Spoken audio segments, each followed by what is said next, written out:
And Elijah the Tishbite, who was of the inhabitants of Gilead, said unto Ahab, As the Lord God of Israel liveth, before whom I stand, there shall not be dew nor rain these years, but according to my word.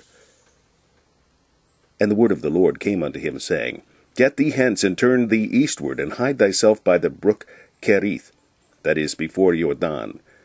And it shall be, that thou shalt drink of the brook, and I have commanded the ravens to feed thee there. So he went, and did according unto the word of the Lord.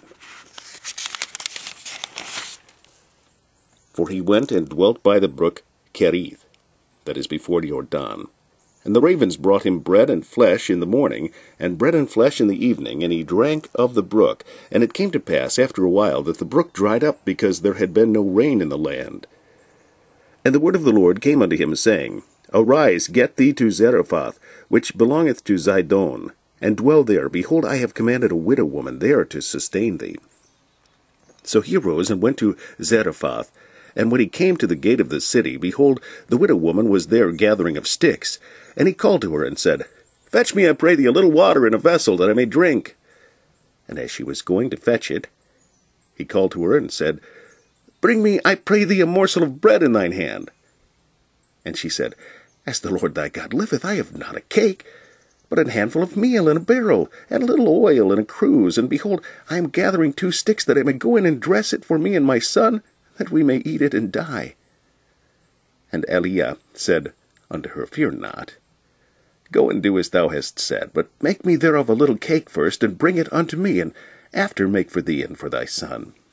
For thus saith the Lord God of Israel, The barrel of meal shall not waste, neither shall the cruse of oil fail, until the day that the Lord sendeth rain upon the earth. And she went and did according to the saying of Elijah, and she and he and her house did eat many days. And the barrel of meal wasted not, neither did the cruse of oil fail, according to the word of the Lord which he spake by Elijah.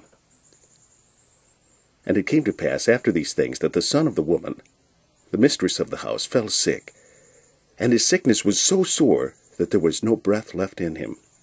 And she said unto Elijah, What have I to do with thee, O thou man of God? Art thou come unto me to call my sin to remembrance, and to slay my son? And he said unto her, Give me thy son. And he took him out of her bosom, and carried him up into a loft, where he abode, and laid him upon his own bed. And he cried unto the Lord, and said, O Lord my God, hast thou also brought evil upon the widow with whom I sojourn, by slaying her son? And he stretched himself upon the child 3 times, and cried unto the Lord, and said, O Lord my God, I pray thee, let this child's soul come into him again.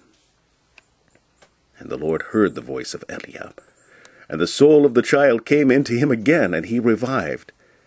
And Elijah took the child, and brought him down out of the chamber into the house, and delivered him unto his mother. And Elijah said, See, thy son liveth. And the woman said to Elijah, Now by this I know that thou art a man of God, and that the word of the Lord in thy mouth is truth.